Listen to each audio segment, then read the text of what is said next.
in our Mindset Mondays over the past several weeks, we've been covering one by one the 9 manifestations of good energy.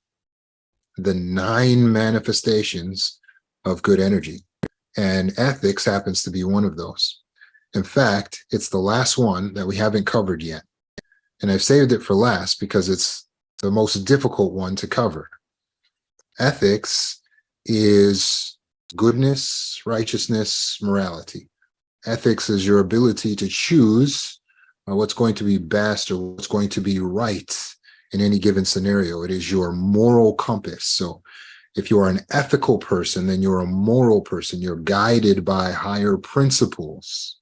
If you're an unethical person, then you'll just do whatever suits you, serves you, even if that's going to be to the detriment of others. You're not guided by any higher moral purpose or standards. So in order to see if a person has good energy, we want to see certain things manifest. And a person who has good energy will manifest an ethical disposition, or the way that they generally lead their life would be with morals or ethics. They would seek to be good. But what is good? What's good is something that's been debated for centuries. The concept of what's moral, what's ethical, what's right is not apparently obvious to the general public.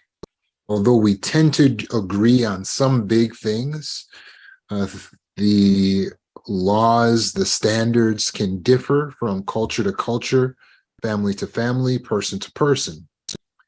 Michael was just a normal American guy, and he was just in traffic, and he accidentally tapped his gas a little bit too much, and his foot maybe slipped off the brake or whatever happened. He got into a fender bender and tapped the car in front of him with his car.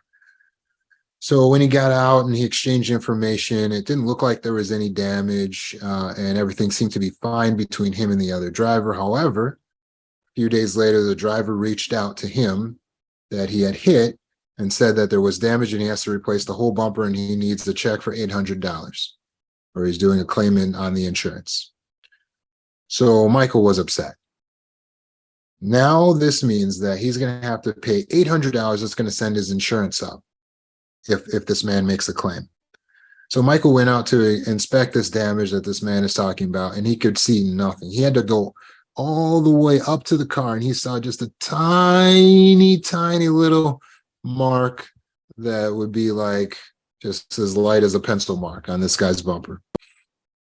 And Michael looked at the guy and said, "Really? You want $800 so you can fix this? It's not even noticeable. It's a bumper. We live in the city. Of course you're going to have dings and scratches on your car occasionally, but this isn't even something that you notice. Why do you want me to give you $800 so you can replace this when that money can be used towards so many better things?" Now, Michael was very adamant about helping others, and this was shortly after Hurricane Katrina. New Orleans was underwater, and this was a cause that Michael felt passionately about. And so he said, how about instead of me giving you a check for $800 to fix this non-existent scratch, you let me write a check for the same amount of money, and I'll give it to any charity of your choosing that will benefit the victims of Hurricane Katrina. And the man said, well, let me think about it. And the man went to go think. And Michael went home feeling self-righteous. And he went and he told his wife what he had come up with. And then he went and he bragged to all his friends and all his family members about this idea that he had come up with. Rather than wasting this $800 over something that was trivial, he was going to have it arranged with this guy, if the guy agreed, to give this money to charity. People liked this story and they started to glob on and said, well, if you are able to give that money to charity, then I'll match your donation and more people started joining in, and soon the amount of money was getting raised quite high. And Michael still hadn't heard back from the men, but all these other people who were interested in it were spreading the word that Michael was raising money toward charity, and people started to want to participate. And as this number got higher and higher, it got the attention of news outlets who wanted to interview Michael for what he was doing. And of course, that gained his cause more attention. And this number starts going up and up. And Michael's having a conversation one night with his wife. And he says, "Why does this feel so wrong when we're trying to do something so right?" Michael found himself in a moral dilemma.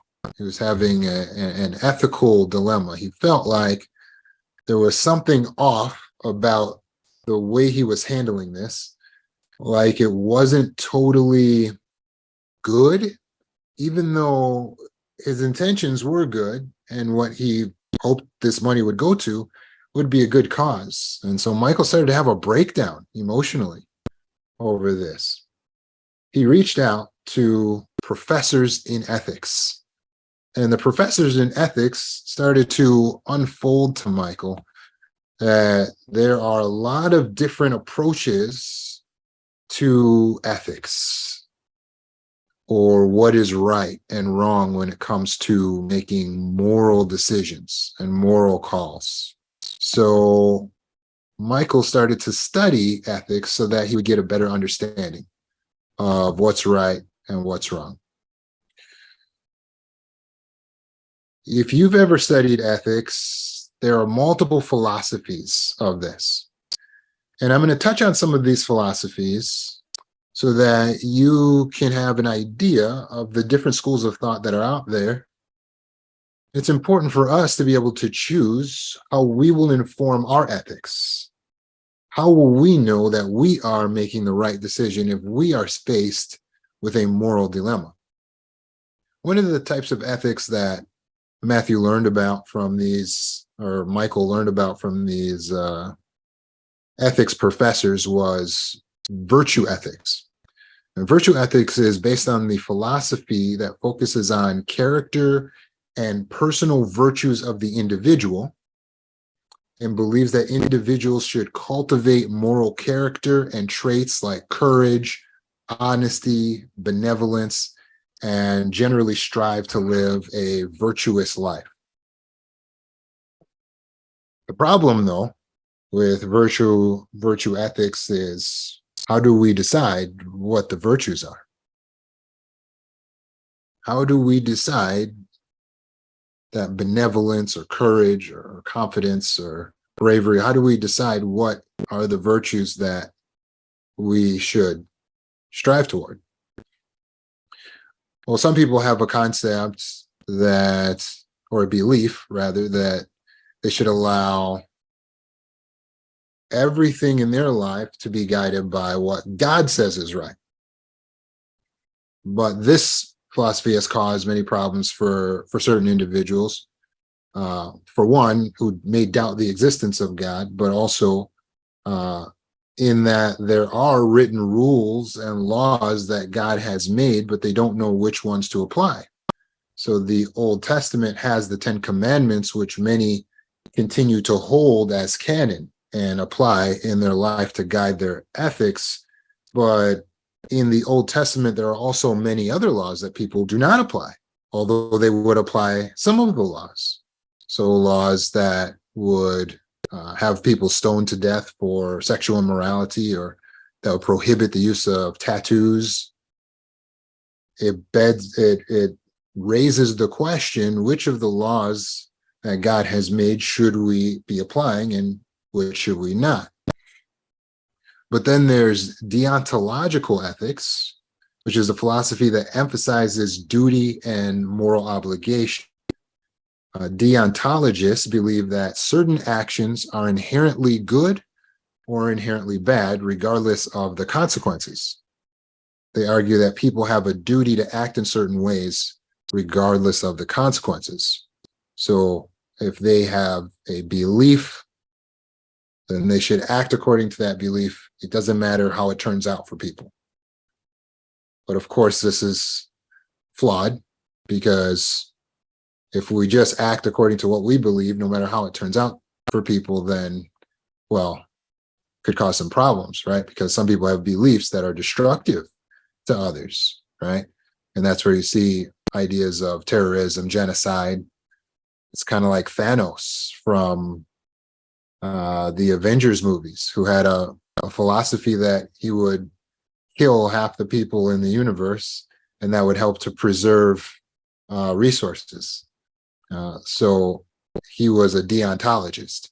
Of course, this is troublesome for many, so some go to utilitarianism. The idea of utilitarianism is a philosophy that holds action should be elevated based on their ability to provide the greatest benefit for the greatest number of people. So the idea is whatever action is going to make sure that most people benefit, then that's what we should use to guide our ethics. But this has some flaws as well. For instance, if you are in a terrorist situation, you could have a moral dilemma where you're being asked to kill one innocent person in order to prevent a terrorist from killing, let's say, 1 million other people. The utilitarianism idea is that it's better just to kill the one person than for millions to die. But there is a flaw there in that you would be going against perhaps your own ethics and morals to kill an innocent person. So utilitarianism also has its flaws when applied in an extreme way. There's a concept called ethics of care, and that philosophy seeks to prioritize the importance of the welfare of others over individual freedom and rights, which is very similar to utilitarianism. Ethics of care emphasizes interdependence of people and relationships and responsibilities that stem from those relationships. Problem is that it doesn't promote good mental health, because there are so many empaths out there, like many who are on this call, who will care so much about everyone else and what everyone else needs that they will sacrifice to their own detriment, and they'll start to become sad, withdrawn. It's the concept of you should never buy a nice cup of coffee for yourself at Starbucks when you could use that money to donate to a charity. And so with this extreme way of thinking, then a person could eventually become less and less happy in their life, and then become ill, and then become a burden to the very society in which they sought to benefit by applying this ethics of care. There's also moral realism, which is a philosophy that believes that moral facts exist independently of human beliefs or experiences. And moral realists believe that some actions are objectively right or wrong, and that people have a moral obligation to follow through on these objective moral truths. However, it raises the question again, who decides what is objectively right and wrong? There is contractualism, which is a philosophy that believes that moral principles should be based on mutual agreements or social contracts. It emphasizes the importance of following moral rules that are agreed upon by all members of society. However, how can we make sure we have consensus? And since there will be no consensus, and there's going to be certain groups who believe one thing and others who believe another, how do we resolve those conflicts? There's existentialism or existentialist ethics, where philosophers emphasize the importance of making moral decisions in a world that has no inherent moral principles. And so it emphasizes your individual agency or freedom and your responsibility that you have as an individual in making moral decisions. And we do have responsibility as individuals in deciding for ourselves and making moral decisions, but the problem is what Billy may decide may impact me. And so if we don't have any universal standard to go by, then we're going to have a lot of people with some conflicting standards where individuals are stepping on each other's toes. Every person has a different viewpoint of what will be right and what will be wrong. Some people believe that you should pursue happiness or you should pursue pleasure above all other things. And so anything that's giving you good feelings is virtuous and is fulfilling. And that's the whole point of life. But to them, I would extend the question, what is happiness? Are you equating just pleasure, like joy, with happiness? Or are you equating general contentment and satisfaction and well-being of life with happiness? Because depending on what you're saying happiness is, it may require us to actually forego some joy, some temporary pleasure, and do things that are difficult, that are hard and arduous, so that we can have more contentment and well-being and quality of life later. And so this idea also has its flaws. There's ethics of authenticity, which is a philosophy that emphasizes the importance of living authentically or according to one's own values and beliefs. But again, this is the every man for himself philosophy. And so as we go through these different ideas, postmodern ethics, which is philosophy that challenges traditional ethical systems by emphasizing that the social construction of reality, so that we believe that there are universal moral truths, but then again, we run into the issue of who is creating the universal moral truths.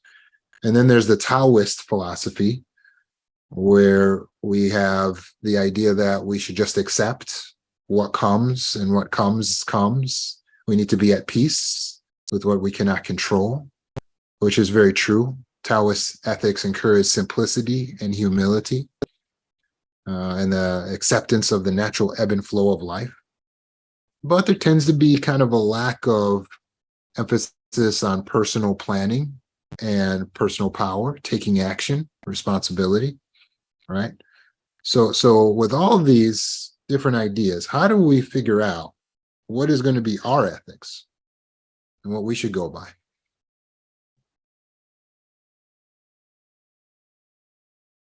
Unfortunately, there is no clear right and wrong for every scenario and situation. What you'll find is kind of the issue with all of these different philosophies is that they tend to be one extreme at the expense of the other extreme. So we lose one idea by pushing onto another idea.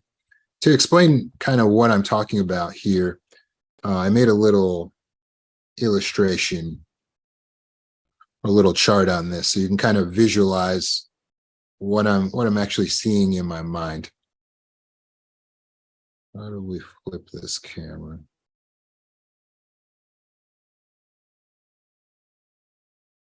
There we go. So ultimately, what we're dealing with here is we find ourselves on one side of the ethical dilemma, which will put us then at the expense of the other side of that dilemma. So for instance, you have the idea that we should go by whatever God rules or what he says, right? But when we get too extreme with that, we sort of lose out on the personal ability to reason for ourselves what would be right and what would be wrong. And we have the idea that we should have the Taoist acceptance of whatever comes, but then we lose out on taking action, personal power. If we're too extreme in this idea of focusing on the consequences of any decision, then we miss out on the importance of the intention behind the decision. So, for example, if you focus on, for instance, someone baked a cake and they gave the cake to a person that they loved, but the person that they loved had an allergy that they didn't know about. and the person started choking, had to go to the hospital. They had a bad consequence for what they did. If we focus only on the consequences, then we would say that that is ethically or morally wrong for them to have baked that cake. But you see, the problem is it misses out on the intention. The intention was not ethically or morally wrong. Baking a cake for someone was actually a kind thing that they could do. It was only a mistake that the consequences turned out so bad. However, on the other hand, just purely having good intentions doesn't excuse absolutely everything and anything that we want to do, right? And so we may try to help a person, and in the process of trying to help that person, we harm 5 other people. And now we're sort of missing out on the consequences, not thinking ahead to how these things may actually affect others. And so our intentions could be good, but that alone is not enough to make our decisions morally superior. And then ultimately we have the idea that we should care for others or prioritize the well-being of others versus caring for yourself. And this is where we get into buying that cup of coffee rather than donating the money to charity. And so in all of these cases, the problem is that we're going either from one extreme to the other extreme.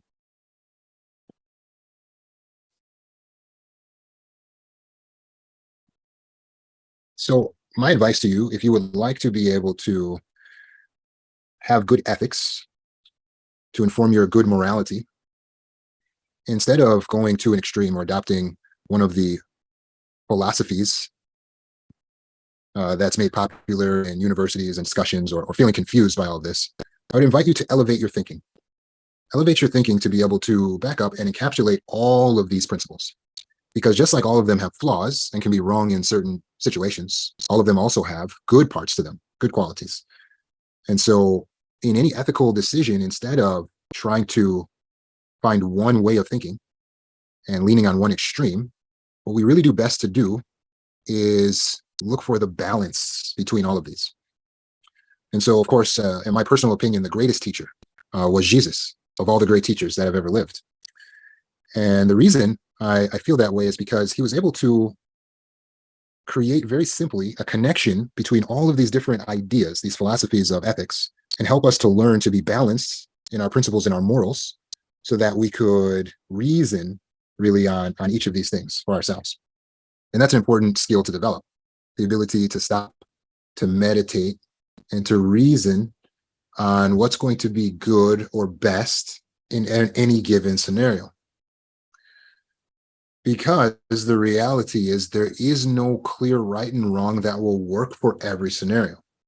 For instance, and one example he gave is he said, you heard in the law that you shall not kill, but I'm telling you that even someone who thinks about killing another person is basically like a murderer. And so there, he's helping us to understand that it's not just about the consequences, as you saw on the web on one side, but we also have to see the importance of the intention. So we need a balance of both to acknowledge the consequences and the intention. Or the idea of, he said, you've heard in the law that it said, you must not commit adultery, but I'm telling you, any man that continues looking at a woman so as to have a desire for her is basically committing adultery in the spirit realm. So his point again is to say, it's not just about following what the written rules are, the God's rules, it's about taking personal account or taking personal responsibility and reasoning for yourself based on what you know, based on the information you have. In order to have that balance, we need to understand both the morals that we may read or learn about in the scriptures and how to apply them in our daily lives in order to be a truly ethical person. Or, for example, there was a time where Jesus told Peter, put your sword away. Anybody who lives by the sword will die by the sword.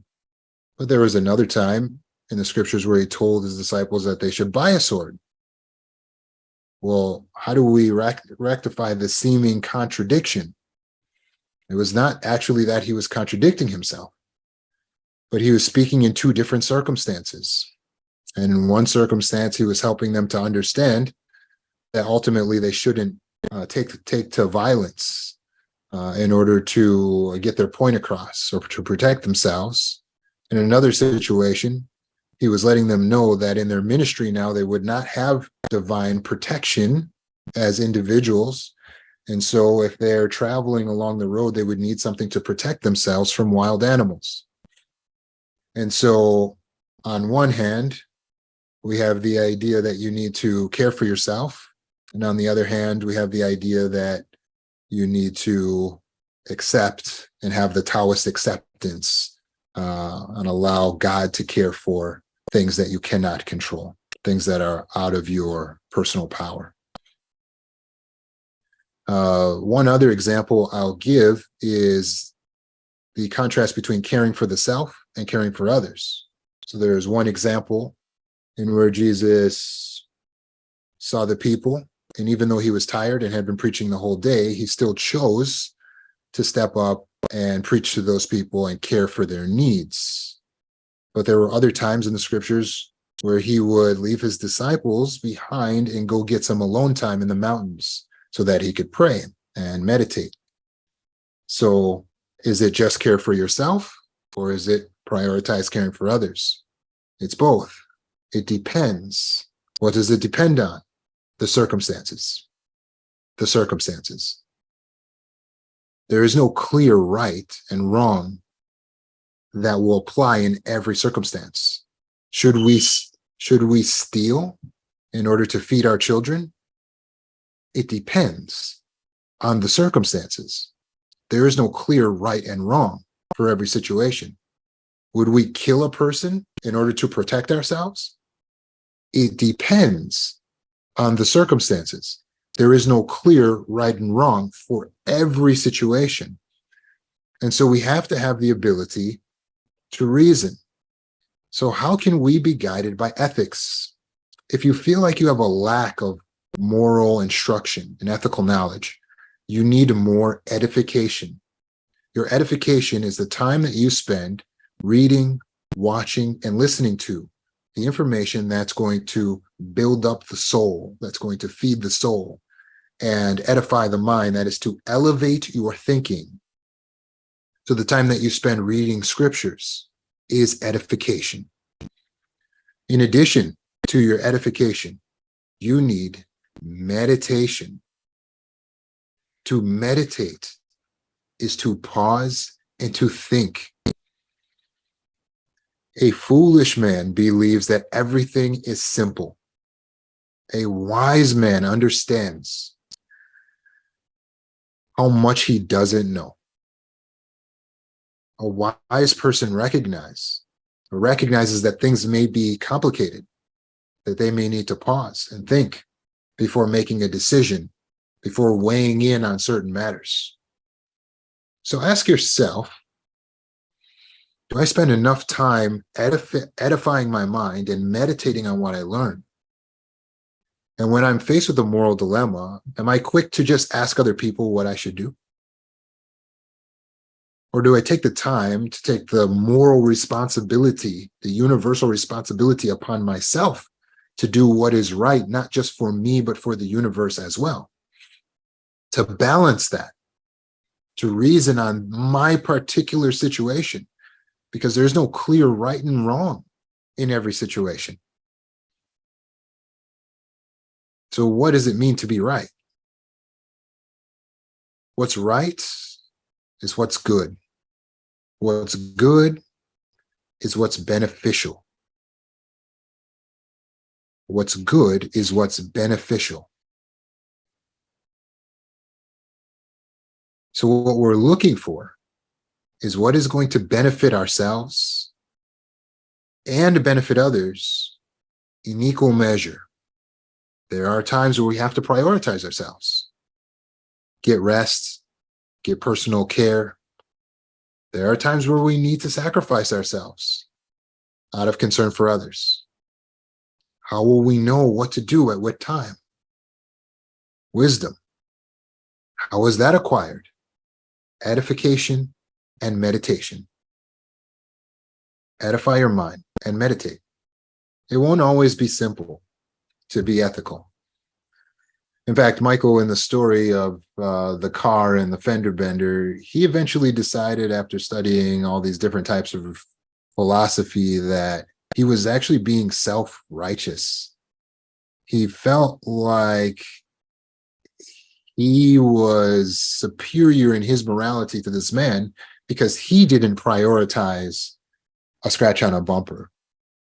But he had to recognize that he was being extreme in his thinking, saying that what's really important is the needs of others over the needs of an individual, and that this man is free. He has the right to have his own priorities.